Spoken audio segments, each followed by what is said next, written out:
아브라함의 이야기가 창세기에서 왜 이렇게 오랫동안 길게 이렇게 우리에게 기록하여 전해주느냐 하면 대단히 중요하다 그 뜻이겠죠.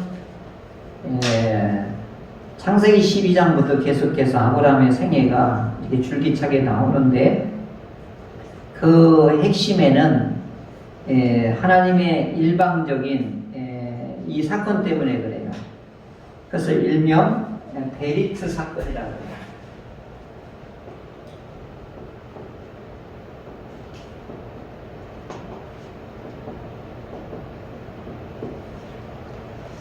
이걸 언약 하시는 하나님 이런 뜻입니다.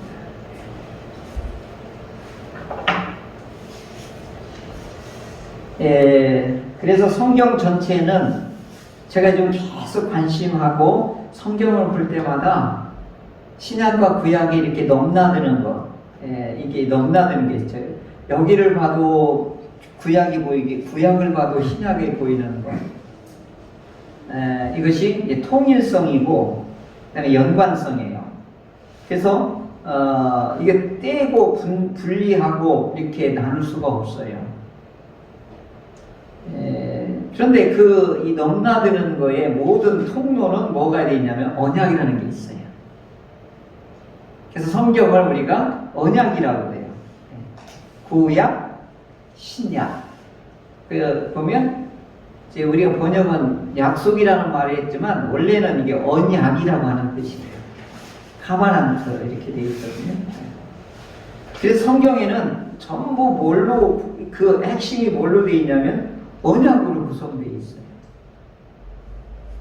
창조 시에도 언약으로 창조하시고, 노아 심판 이후에도 하나님은 생명의 언약을 또 주시고, 아브라함에게는 또 메시아 언약을 또 주시고, 그리고 이제 요한 사도에게는 이제 하나님의 새 나라와 새 하늘과 새 땅의 언약을 또 주시고, 전부 창조 언약에서 새 하늘과 새 땅의 언약까지가 전부 뭘로 연결되어 있냐면 전부 언약이라고 하는 걸로 이렇게 다 연결되어 있어요. 그래서 제가 이렇게 볼 때마다 너무너무 이게 성경이 와 이랬구나. 야 전부 언약하고 연결되니까 다 해석이 되네. 이런 감격이 요즘 있어요. 성경이 너무 재미난 거예요. 언약으로 이렇게 성경이 전부 이렇게 연결되어 있구나. 왜 대나무 이렇게 보면은 그 밑에 보면 전부 이렇게 뿌리가 연결되어 있잖아요. 그래서 일본에 가면 대나무를 많이 심어요. 가만히 알아봤더니 그것도 연유가 있더라고요. 지진 때문에. 이게 쫙 연결되어 있으니까 그나마 할 수 있지요. 그래서 성경을 가만히 보니까 전부 언약으로 이루어져 있어요. 너무 신기하고, 그런데 이게 이학진 교수님이 이 새로운 책을 내는데 이 언약으로 이 성경을 푸는 거예요. 그게 지금 집필 중에 있더라고요. 이렇게 보니까 전부 연결되어 있는 거예요.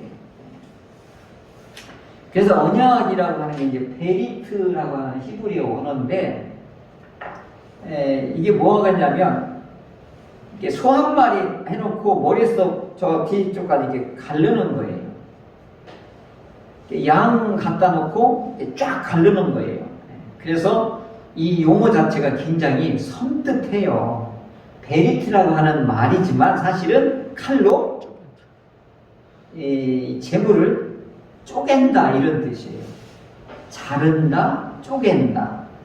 그래서 어떻게 서로 두 사이에 서로 서는 거예요. 그래서 베리트라고 하는 이 번역을 이렇게 해야 돼요.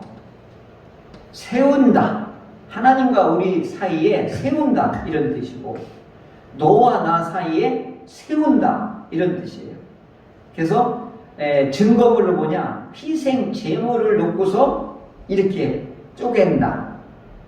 이런 뜻인 거예요. 그러니까 이 성경이 쓰여진 문화는 유목 문화의 속에서 그들이 하는 의식을 가지고 하나님께서 하나님의 뜻을 계시해 주셨던 것이지. 한국에 왔으면 뭘로 했을까요? 한국에 오면 하나님과 우리 사이에 뭘로 이렇게 이 언약을 세울 수 있을까 한번 생각해 보는 거죠. 우리나라는 주로 막 목숨을 걸고 하는 언약이 뭘 있을까요? 이 조폭들이 잘하더라고요. 막 칼을 가지고 그래서 잘라가지고 막 피를 전부 섞고서 그걸 마시고 배신하면 죽는다. 막 이렇게 의식을 가지고 하는데, 그래서 베리트 하면 이게 뭘로 해준 거냐? 목숨 걸고 하는 거구나. 그래서 이 목숨 걸고 하는 의식이 희미하게 하나 남아있는 예식이 하나 있어요. 그게 결혼식 할 때, 혼례식 할 때 뭐 하는 거예요? 신랑 신부는 서약식에 유일하게 남아있는 거예요. 그래서 하나님 앞에서 서약을 이제 하는데, 언약식을 하는데 갈라서지 않도록 언약할 거냐? 이거 서약을 하는 거예요. 그러면 하나님 앞에서 언약을 체결해놓고서 이혼하게 되면 어떻게 되는 거예요? 언약을 파괴하는 거예요. 자, 그러면 언약을 파괴하는 순간 어떻게 될 거냐? 이게요, 이걸 꼭 우리가 보아야 돼요. 에레미야 34장 이 말씀을 꼭 우리가 보아야 돼요. 그래야 언약이 뭔가를 확실하게 알 수 있습니다. 구약성경 1108면 제 성경으로 그런데요. 34장 예레미야 34장 18절에서 20절까지 이게 언약에 대한 것이 제일 생생하게 나와 있는 성경이에요. 자, 18절에서 20절까지 이거 유의하면서 같이 읽어보겠습니다. 시작. 송아지를 둘로 쪼개고 그 두 조각 사이로 지나매 내 앞에 언약을 맺었으나 그 말을 실행하지 아니하여 내 계약을 어긴 그들을 곧 송아지 두 조각 사이로 지난 유다 오관들과 예루살렘 고관들과 내시들과 제사장들과 이 땅 모든 백성을 내가 그들의 원수의 손과 그들의 생명을 찾는 자의 손에 넘기리니 그들의 시체가 공중의 새와 땅의 짐승의 먹이가 될 것이며. 아멘. 언약을 파괴하는 순간 그의 대가가 뭐라는 거예요? 원수의 손에, 생명을 파괴하는 자의 손에 너를 넘길 것이고, 그 다음에 그 다른 데에 보면 칼과 기근과 전염병으로 치고 너희를 내가 산산이 흩어버리리라. 이게 하나님과 맺은 언약에 파괴됐을 때 하나님이 이거에 대한 대가를 이렇게 처리하겠다, 징벌하겠다. 이것이 베리트인 것입니다. 자, 그러면 이 언약을 지킬 때, 그 다음에 반대로 언약을 어길 때,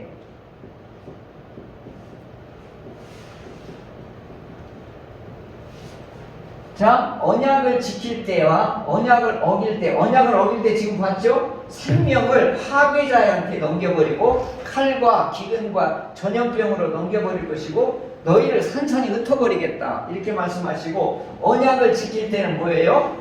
하나님이 책임지시고 양육하고 보호하신다. 이게 뭐예요?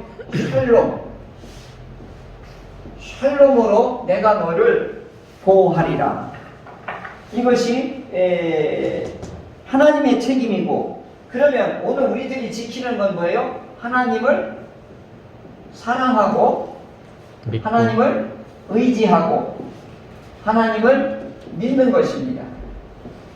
이것이 바로 뭐죠? 언약을 지키는 거예요. 아주 쉬워요. 그죠? 자, 하나님과 우리 사이에 창조 언약을 맺었어요. 처음에 창조할 때 언약을 맺었는데, 언약을 세웠는데, 하나님이 아담을 보고 뭐라고 그랬죠? 보시기에 좋았더라 이렇게 하잖아요. 그러면 하나님이 보시기에 좋았다라면 이게 토부거든요. 그러면 하나님이 창조 언약은 뭐예요? 그 피조물 하고 하나님은 뭐예요? 하나님이 지으신 피조물하고 뭐 하겠다는 거죠? 교제하겠다는 거예요. 교제. 이게 조금 이게 표현이 좀, 이 내용이 다 들어가는 단어가 좀 부족해요. 하나님하고 이 사람하고 뭐 하겠다, 창조하던 사람하고 뭐 하겠다는 거예요. 하나님이 연관해가지고 알캉달캉 우리같이 어떻게 해요? 서로 연합하고 서로 교제하고 소통하고 관계를 유지하겠다. 이것이 바로 창조 언약이었던 거예요. 창조의 목적이 뭐라고 그랬죠? 계속해서 말씀드리죠. 하나님 복 주시기 위해서요. 그래, 복을 구체적으로 들어가면 뭐죠? 하나님하고 뭐 하는 거예요? 소통하는 거예요. 하나님하고 소통하면 다 끝나는 거예요. 그 안에 모든 것이 다 자유가 있고, 하나님이 마련한 이미대로 네가 먹고 하나님께서 했던 창조를 다 누리는 거예요. 이게 창조 언약에 이게 담겨져 있는 거예요. 그 노아 언약에는 또 뭐죠? 노아 언약에는 생명을 건들지 마라 이거예요. 생명을 해하지 마라 이거예요. 그래서 내가 무지개 언약으로 내가 너를 물로 이시 심판하지 않겠다. 여기도 하나님이 뭐 할 거예요? 노아 후손들에게 뭘 언약하는 거예요? 하나님하고 생명을 교류하겠다는 언약을 이렇게 주시는 거지. 자, 하나님의 기쁘신 뜻이 뭐예요? 하나님의 제일 되는 목적이 뭐냐? 사람의 제일 되는 목적이 뭐냐? 이게 이제 신앙의 진정한 목적이 뭐냐? 그랬더니 하나님의 영광을 위해서입니다. 이렇게 표현해요. 그러면 하나님의 영광을 위해서 살아가는 게 뭐겠어요? 하나님하고 뭐 하는 거예요? 소통하는 거거든요. 이것이 단절되는 것을 뭐라고 그러죠? 이걸 반드시 죽으리라 이거예요. 하나님과 소통이 안 되면 죽음인 거예요. 그것을 죽음이라 이렇게 말하는 거죠. 자, 이렇게 베리트가 이게 성경 전체에 쫙 하니 가운데에 도도하게 지금 흘러가고 있는 것입니다. 자, 그러면 아브라함하고 이제 언약을 또 하나님이 나타나셔서 아브라함하고 일방적인 언약을 이제 체결하는 거예요. 자, 아브라함하고 언약이 체결한 게 뭐예요? 내가 너로 어떻게 해요? 큰 민족을 이루고 너로 네 후손으로 인하여서 메시아가 나오게 될 것이다. 이렇게 처음에 이제 언약을 세우고서 내가 네게 지시하는 땅으로 가라 이렇게 했어요. 그랬더니 아브라함이 뭐예요? 하나님하고 체결했던 언약을 이제 순종했다는 게 뭐예요? 하나님의 말씀을 쫓아갔다. 자, 하나님이 말씀하신 것이기 때문에 내가 보기에는, 내가 생각하기에는, 내가 경험하기에는, 내가 판단하기에는 이것보다 훨씬 더 깊은 의미가 있고 하나님의 말씀은 진실하기 때문에 진리이기 때문에 내 생각, 내 경험, 내가 지금 살고 있는 이 문화와 문명을 누리던 것보다도 나는 하나님이 말씀하신 것이기 때문에 내가 따라가겠습니다. 이게 아브라함이 이제 복을 받는 출발점이 되었던 것입니다. 오늘 아까 부른 복음성가에 그리 아니하실지라도 감사해요, 사랑해요 그랬잖아요. 근데 그 다음에 왜 그랬을까요? 그 다음에 좀 왜요? 하나님의 뜻이기 때문에, 그 다음에 하나는 뭐죠? 합력해서 선을 이루기 때문에 나는 내가 현실적으로 내가 지금 어렵고 지금 코로나 이런 막 윽박 지르고 막 우리를 포위하고 이렇게 무섭게 달려드는 것 같을지라도 하나님의 말씀이 진리니까 합력해서 하나님께서 이 말씀을 이루어 주실 거니까 그 가사가 이렇게 들어오는 거예요. 그리 아니하실지라도 내가 현실에 내가 바라는 대로 안 된다 할지라도 내가 두려움의 옷을 입고 불안과 염려가 지금 엄습해 오더라도 재정이 부족하고 모든 환경이 지금 열악하더라도 그리 아니하실지라도 이게 아까 부를 때 그래서 내가 큰 소리를 불렀던 거예요. 찬송을 안 부르니까요 우리의 감성이나 우리의 영성이 열려지질 않는 거예요. 다 이렇게 쪼그라드는 걸 느낄 수 있어요. 찬송을 막 세게 부르고 해야 막 감성도 살아나고 영성도 살아나는데 오늘 집사님 아주 잘했어요. 우리 기타 반주도 아주 그냥 오늘 드럼도 얼마나 박자가 잘 맞췄는지 이게 합력해서 하나님이 이루시는구나 이걸 경험하고 체험하고 오늘 사도 요한이 성탄을 그렇게 영안으로 보니까 그렇게 보인 거지요. 아무도 그걸 깨닫지 못했는데 세례자 요한하고 사도 요한은 이게 본 거잖아요. 그러니까 영안이 열린 사람, 성령으로 이 눈이 가지고 있는 사람만이. 그래서 예수님이 니고데모가 왔을 때 거듭나야 된다 그랬더니 니고데모가 막 심각하게 이렇게 반문하잖아요. 나이 드신 어머니 뱃속으로 어떻게 들어갔다 나옵니까? 여러분 이게 어리석은 질문이라고 생각하세요? 이게요 니고데모가 그 당시에 한 대학자이고 정치가이고 그 다음에 서기관 같은 역할을 하는 사람이에요. 똑똑한 사람이에요. 대단히 존경받는 사람인데 그게 어리석은 질문이라면 아니에요. 순수한 질문인 거예요. 이게 신학적인 질문이라는 거예요. 신학적인 질문이 풀려야 믿음이 생기는 거예요. 하나님 도대체 하나님이 있다는 걸 뭘로 알 수 있습니까? 이게 신학적인 질문인 거예요. 어떻게 성경책에 기록된 것으로 인하여서 내가 하나님을 알 수 있습니까? 이게 신학적인 질문이거든요. 이게 우리로 말하면 이걸 학자들은 신학적인 질문이라고 하고 우리는 뭐라 그래요? 영적인 기도다 이렇게 표현하는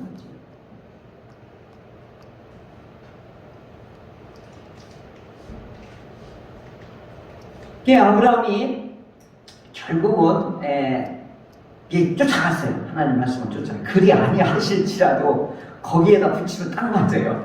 아브라함이 그 당시 메소포타 문명, 우리로 말하면 미국의 맨하탄에서 살던 사람이에요. 이 사람이 지금 어디로 가는 거예요? 서부 사막 지역으로 가는 거예요. 다 버리고 이게 가능하겠나? 이게 아브라함의 첫 번째 테스트예요. 하나님 앞에 첫 번째 테스트. 첫 번째 테스트가 뭐냐? 네 친척 아비집 네가 편안하게 살던 곳을 떠나라. 이게 첫 번째 테스트였던 거예요. 오늘 대부분의 사람들이 여기서 못해요. 여기서 못해요. 그걸 세례자 요한은 뭐라고 그랬죠? 예수님이 처음에 오서 이걸 뭐라고 그랬죠? 회개하라 이렇게 말한 거예요. 그 자리를 어떻게 하라는 거예요? 떠나라 이게 돌이키라 이 뜻이거든요. 그렇지 않으면 천국이 너에게 가까이 갈 수도 없고 네가 들어올 수도 없다 이거예요. 그러니까 니고데모에게 그랬잖아요. 거듭나야 된다고 하는 게 어떻게 이 나이에 어머니 뱃속 어떻게 들어갔다 나오니까. 그러니까 예수님이 뭐라죠? 네가 선생인데 그것도 몰라? 이렇게 얘기하면서 뭐라 그래요? 물과 성령으로 나야 된다. 그래서 그러니까 이거는 그걸 어떻게 할 수 있습니까? 이렇게 또 질문해요. 요한복음 3장은요. 요한복음은 굉장히 신학적인 그 이슈를 가지고 집중적으로 깊이 있게 다룬 성경이에요. 그래서 요한복음이 어려운 거예요. 근데 그게 깨달아지잖아요. 요한복음처럼 좋은 게 또 없어요. 그럼 어떻게 할 수 있냐 그랬더니 예수님 말에 바람이 불기는 불어도 네가 잡을 수가 있냐? 느끼기는 느껴도 네가 바람을 볼 수 있냐? 이제 이렇게 또 예수님이 땅의 원리를 가지고 자연 원리를 가지고 이렇게 말씀을 또 풀어주셨어요. 그랬더니 니고데모가 뭐래요? 나도니 바돌소 들어도 모르겠습니다. 그러니까 예수님이 뭐라 했어요? 물과 성령으로 나지 아니하면. 이게 뭐예요? 물은 뭐냐면 세례를 말하고, 세례자 요한이 뭐예요? 회개하면 물 세례를 줬어요. 그래서 어떻게 해요? 예수님께로 이렇게 돌려보낸 거예요. 물 세례를 줘서 어떻게 하냐? 회개한 사람에게 물 세례를 줘서 증표를 줘서 누구한테 보내는 거예요? 예수님한테 보내는 거예요. 그럼 예수님한테 보낼 수 있으면, 예수님한테 오면은 그 당시에 이 사람에게 뭐가 임해야 돼요? 성령이 임해야 되는 거예요. 그래 뭐가 열리는 거예요? 이 눈의 비늘이, 이게 커튼이 확 백내장이 확 벗겨져야 되는 거예요. 아, 백내장이 딱 맞는 말이에요. 아, 우리 집사람이 그냥 가만 안 보인다 했더니 백내장 수술했더니 막 다 보인다는 거예요. 훤하게. 그게 누구의 사건에서 나와요? 사도 바울에게 나타나죠. 학문적으로나 전통적으로나 혈통적으로나 이스라엘에서의 위대한 학자의 가문에서, 그리고 비길 데 없는 대학자고 정통성 있는 유대인이고 바리새인 중에 바리새인이고 시브리인 중에 시분이고 베냐민 지파 중에 이런 철통 같은 그런 완전한 가문의 사람이고, 학문적으로나 종교적으로나 뭐 하나 나무랄 데가 없는데 결국은 뭐가요? 예수님을 못 알아봤잖아요. 뭐 때문에 그래요? 이 백내장 때문에 그래요. 백내장. 가문의 백내장, 학문의 백내장, 혈통의 백내장, 이런 모든 전통의 백내장이 꽉 가로막혔으니까 어떤 거예요? 부활하신 예수님을 못 보는 거예요. 그리고 어떻게 해요? 이 비닐을, 아나니아를 통해서 이 비닐을 안수기도 하니까 이 비늘이 뭐예요? 뚝 떨어졌다고 그러나 표현이 아주 리얼해요. 백내장이 뚝 떨어진 거예요. 그때부터 이 사울이 바울 사도로 바뀌는 거예요. 이게 전환점, 대전환점이 되는 거예요. 이걸 예수님이 뭐라고 했냐면 물과 성령으로 나야지만이 하나님을 볼 수 있고, 하나님의 나라에 뭐라고 할 수 있어요? 들어갈 수 있는 날. 처음에는 볼 수 있다라고 그러고 나중에는 들어갈 수 있다 이렇게 하는 거예요. 오늘 예수님을 못 믿는 이유가 뭐예요? 전부 가려졌기 때문에 도저히 보고도 들어도 어떻게 해요? 안 되는 거예요. 그러니까 오늘 우리들에게 가장 큰 은혜가 뭐냐면 예수님이 구주로, 예수님이 성탄했다고 하는 것이 믿어지는 것이 어마어마한 축복이라고 하는 거예요. 이게 아무나 되는 게 아니에요. 애쓰고 힘쓰고 욕을 써도 안 되는 거예요. 하나님이 천지를 말씀으로 창조하셨느니라, 이 말이 진화론에 걸려서 아무도 못 믿어져요. 성령을 딱 받는 순간 어떻게 해요? 그 열쇠가 어떻게 해요? 그 철저하게 얽매졌던 그 쇠사슬로 묶여졌던 것들이 어떻게 해요? 스르르 다 풀려버리는 거예요. 그렇구나. 믿어지게 되는 거예요. 그래서 예수님이 말한 것처럼 물과 성령으로 나지 아니하며. 그래서 오늘도 말씀하셨잖아요. 영접하는 자, 그 이름을 믿는 자, 하나님의 자녀가 되는 뭘 주셨다는 거예요? 언약에 참여하는 권세를 주었다. 자녀가 되는 권세를 주었다. 이게 뭐예요? 언약에 참여하는 권세를 주었다. 이런 뜻입니다. 자, 아브라함은 이렇게 하나님께서 일방적으로 오셔서 너하고 나하고 언약 맺자. 이렇게 해서 이제 해가지고 출발한 거예요. 전부 뭐 한 거예요? 아브라함이 한 일은 뭐밖에 없어요? 전부 하나님이 계획하고 전부 프로젝트를, 그리고 그것을 실행하고 시공하고 모든 것을 거행하는 분은 누구였어요? 하나님이고, 아브라함은 뭐만 했어요? 그 언약대로 쫓아만 간 거예요. 그러면 되게 하리라요. 전부 보면 내가 된다는 게 아니라 되게 하리라요. 예수님도 베드로를 이렇게 불렀을 때 뭐라고 했어요? 네가 사람을 낳는 어부가 되라 라고 했어요? 되게 하리라요. 되게 하리라 한 거예요. 내가 너를 사람 낳는 어부가 되게 할 것이다. 그러니까 너는 어떻게 하나? 나를 쫓아오기만 해라.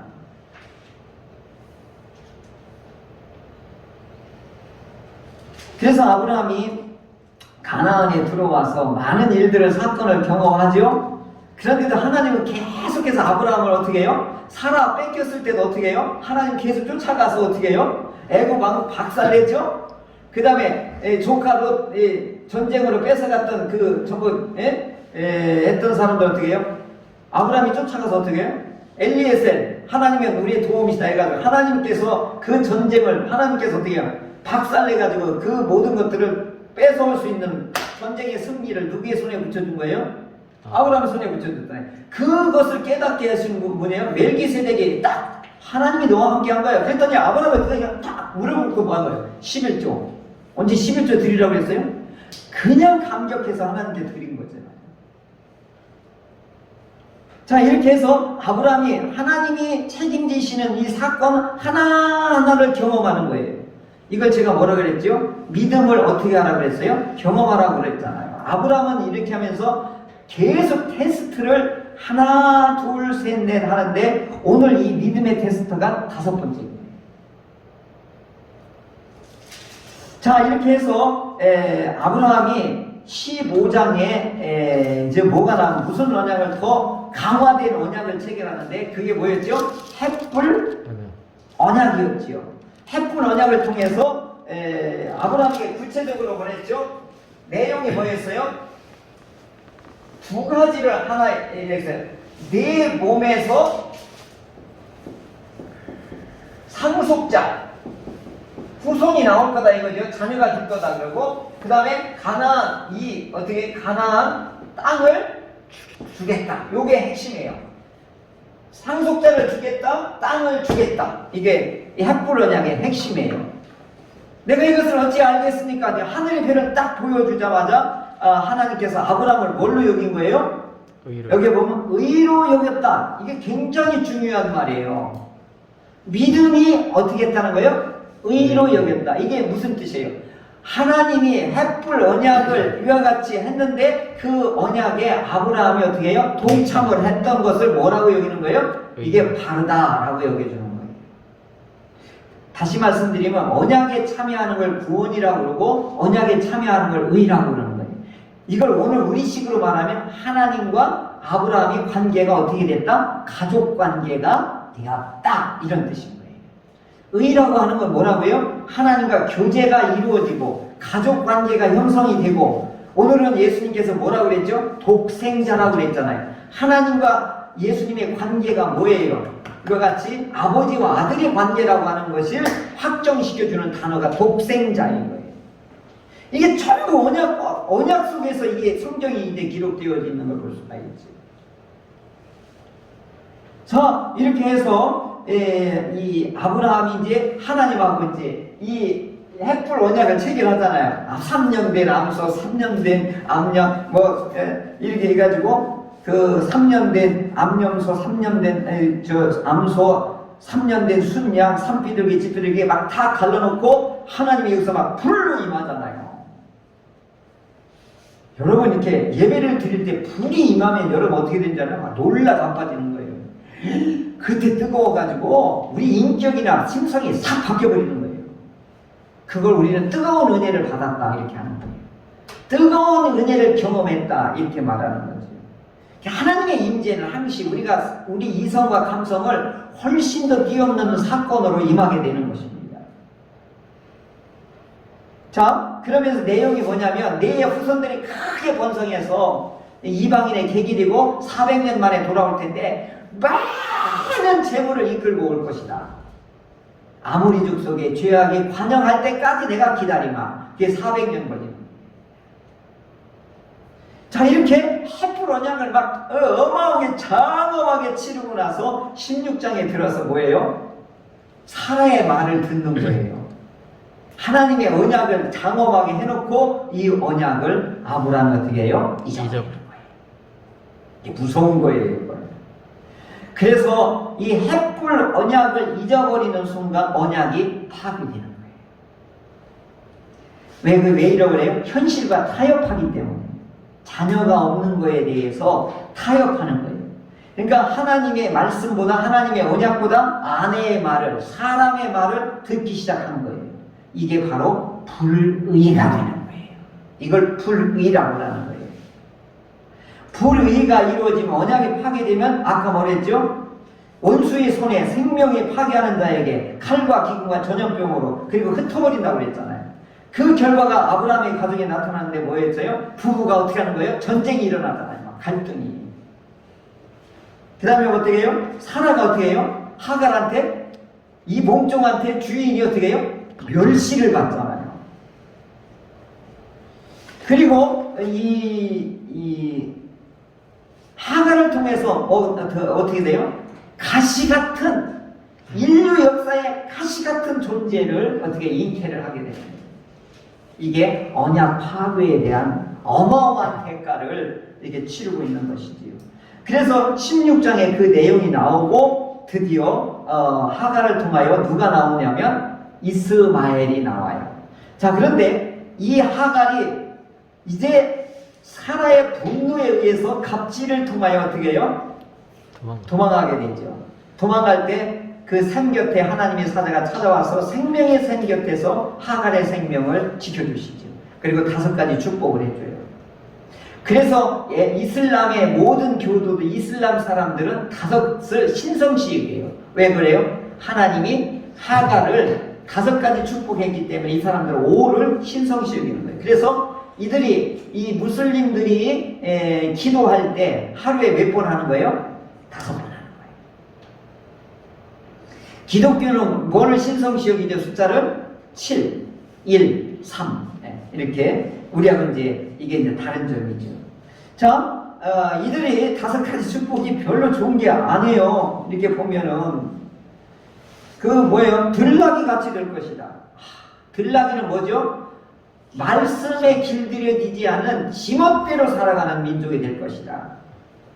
그리고 모든 사람들을 때릴 것이고, 그리고 모든 사람이 너를 칠 것이고, 그리고 내 형제에 늘 갈등하는, 대항하는 자가 될 것이다. 이게 아람 민족인 거예요. 근데 하나님께서 아브라함하고 약속했기 때문에 네 씨를 번성케 한다 했기 때문에 이 하갈의 씨도 하나님께서 두 민족으로서 크게 이렇게 세워주시는 것이죠. 그런데 하나는 집나기의 말씀에 길들여진 이스라엘과 말씀에 길들여지지 않은 아람 민족으로 두 민족이 이렇게 현존하고 있게 되는 것입니다. 그러니 하나님의 언약을 믿지 아니하고 불의하게 되고 그의 대가가 얼마나 이렇게 심각한지를 이렇게 보여주고 있는 것이죠.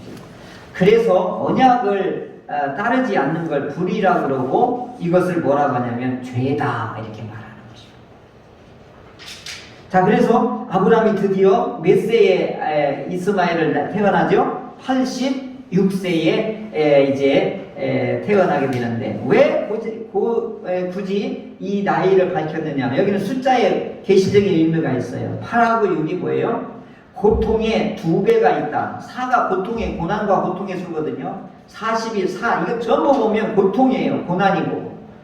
이 고난이 어떻게 6이 땅의 수예요. 이성의 수고 땅과 같아지려고 하는 수예요. 그러니까 이 아브라함이 이스마엘을 태어나면서부터 13년 동안을 86세에 고난과 그 다음에 땅으로부터의 아주 하나님과 하나님의 나라를 맛보지 못하는 지옥 같은 삶을 살더라 이런 뜻인 거예요.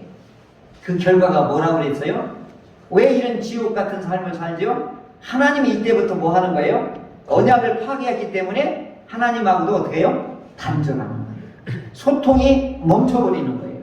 이게 86세에서 99세까지. 그래서 오늘 본문에 뭐가 나오냐면 99세에 이게 나오는데, 그럼 86세하고 96세 사이에는 아무런 사건이 안 나와요. 여기에 왜 그럴까요?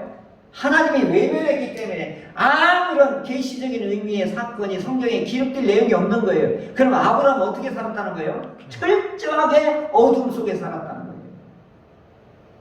이게 뭐의 대가예요? 언약 파괴에 대한 대가이고 하나님의 말씀을 어겼다는 대가인 거예요. 제가 이걸 준비하면서 그까지가 한 번쯤 어길 수도 있지, 이게 심각하다라고 하는 것은 그래서 오늘 이 지옥 같은 삶 속에 드디어 하나님이 짱 하고 나타나신 거예요. 나는 엘샤다이 하나님이시다. 전능하신 하나님이다. 그러면서 아브라함한테 뭐라고 해요? 내 앞에서 행하여 완전하라 이렇게 나타나신 거예요. 여기 완전하나가 뭔지 알아요? 점도 없이 흠도 없다라고 하는 것인데 이게 뭐냐? 너는 내 앞에서 다바크하라 이 뜻이에요. 강력본도로 이제 나의 언약 속에 붙어 있어라 이런 뜻이에요. 이게 6번째 시험, 5번째 시험이에요. 너는 이제부터 나하고 관계를 회복하자라고 하나님이 강제적으로 13년 만에 하나님의 마음을 풀고 아브라함에게 나타나십니다. 그러면서 내 언약, 내 언약, 내 언약, 내 언약을 여기서 8절까지 3번이나 나와요. 이 언약이 얼마나 중요하다는 걸 알 수 있죠. 그러면서 언약을 갱신해요. 아브라함이라고 하지 말고 이제부터는 아브라함이라고 해라. 너는 모든 민족의 아버지가 될 것이고 내가 너를 이제 내 후손을 이제 크게 번성케 하고 이 땅을 내게 다시 주리라 하면서 언약 갱신을 이름을 개명해서 어떻게 해요? 확실하게 도장을 또 찍어주는 거예요. 자, 아브라함은 이런 흠이 있음에도 불구하고 하나님은 아브라함하고 무엇을 했기 때문에 잊지 않고 하나님의 책임을 다하시는 거죠. 아브라함하고 언약을 체결했기 때문에 하나님은 책임을 다하는 거예요. 그래서 아브라함에게 13년 만에 나타나셔서 이와 같이 완전해라 이렇게 하시는 거죠. 하나님 앞에 살짝 붙어 있어라. 오늘 우리에게도 이 말씀을 하시는 거예요. 어렵고 힘들어도 그리 아니하실지라도 하나님이 언약하셨기 때문에 하나님이 말씀하셨기 때문에 하나님의 말씀은 진리이기 때문에 오늘 내 형편 사정이 그리 아니하실지라도 하나님 말씀이 이루십니다. 하나님이 하십니다. 하나님이 합력하십니다. 그 믿음이 저와 여러분에게 있기를 주의 이름으로 축원합니다.